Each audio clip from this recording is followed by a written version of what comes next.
নমস্কার বন্ধুরা, শুভ সন্ধ্যা। ডিসেম্বরের প্রায় শেষ। এখন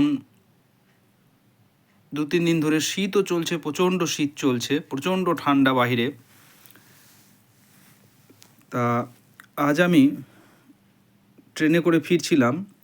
তা স্টেশন থেকে নামার সময় একটা 70-এরও বেশি এক বয়স্ক বৃদ্ধ লোক সাবুর পাঁপড় যেগুলো হয় সেগুলো 5 টাকা করে, সেগুলো আমাকে দুটো নেওয়ার জন্য খুব অনুরোধ করছিল।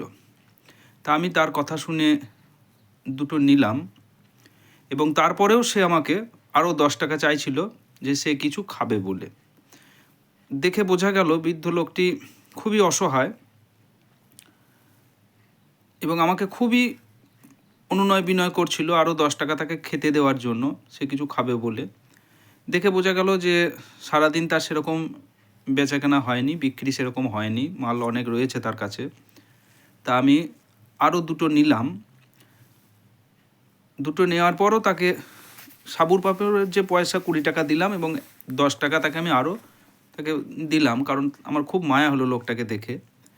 তা আমার এত কিছু বলার উদ্দেশ্য এইটাই যে বন্ধু, তোমরাও হাটে বাজারে ট্রেনে বাসে এরকম অনেক বৃদ্ধ লোককে, যারা 70-এরও বেশি বয়স হয়ে গেছে, তারা এখনও ব্যবসা করছে এবং এই প্রচণ্ড ঠান্ডায়, প্রচণ্ড শীতে তারা এইভাবে মাল বিক্রি করছে। হয়তো সারাদিনই তারা সকাল থেকে সন্ধে পর্যন্ত মাল বিক্রি করছে দুটো পয়সার জন্য। হয়তো তার স্ত্রী আছে বা ছেলে মেয়েও আছে।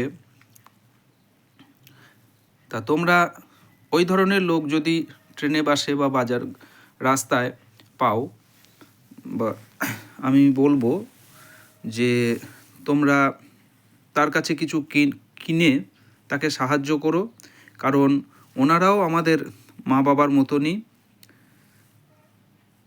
হয়তো পরিস্থিতির চাপে পড়ে তাদের এখনও ব্যবসা করতে হচ্ছে এই প্রচণ্ড ঠান্ডায়। ঠান্ডা কেন, ঠান্ডা, শীত, গ্রীষ্ম, বর্ষা সব কিছুতেই তাদের হয়তো ব্যবসা করতে হয়। তাই তোমাদের সামনেও যদি ওইরকম কোনো ব্যক্তি তোমরা পাও, ওরকম ব্যক্তি তোমাদের করে মানে বলে কিছু কেনার জন্য, আমি তো বলবো তোমরা কিছু নিও। তাহলে হয়তো তাদের খুবই উপকার হবে, তাদেরও সংসার চালাতে হয়তো অনেক সুবিধা হবে। আসলে ব্যাপারটা আজকে আমার খুবই খারাপ লাগলো, দেখে খুব মায়া হলো ভদ্রলোককে। বয়স্ক মানুষ, উনি এত ঠান্ডায় ব্যবসা করছেন, হয়তো তিনি আরও অনেকক্ষণ বেচাকেনা করবেন, তারপর বাড়ি যাবেন। যেখানে আমরা বাইরে বেরোতে পারছি না, ঘরের মধ্যে আমরা সবসময় বন্দি রয়েছি এই ঠান্ডায়। আমার কথাগুলো যে বন্ধুরা শুনছো, যাদের কাছে পৌঁছাচ্ছে আমার বার্তা, আমি আশা করব আমি যেগুলো বললাম যে তাদের কাছে কিছু কেনার জন্য, তোমরা অবশ্যই নিও। তাতে তাদেরও উপকার হবে, তাদেরও হয়তো সংসারটা ভালো করে চলবে, কিছুটা ভালো করে চলবে। আর তাদেরও আশীর্বাদ আমাদের প্রয়োজন। তাদেরও যদি একটু আশীর্বাদ আমরা পাই, হয়তো আমাদেরও অনেক উপকার হবে। তাদের মধ্যেও ভগবান রয়েছে, ভগবানও হয়তো খুশি হবেন আমাদের উপর।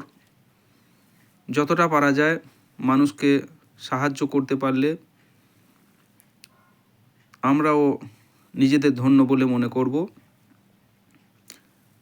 আর ভিডিওটা আমি বাড়াচ্ছি না, অনেক কিছুই তোমাদেরকে বললাম। যদি আমার কথা কিছু ভুল বলে মনে হয়, তোমরা প্লিজ আমাকে ক্ষমা করো। আর যদি ঠিক বলে মনে হয়, একটু সেই সমস্ত বৃদ্ধ বা বৃদ্ধাদের কিছু জিনিস কিনে বা তাদেরকে কিছু পয়সা দিয়ে তাদের সাহায্য করো। নমস্কার বন্ধুরা, সকলে ভালো থেকো।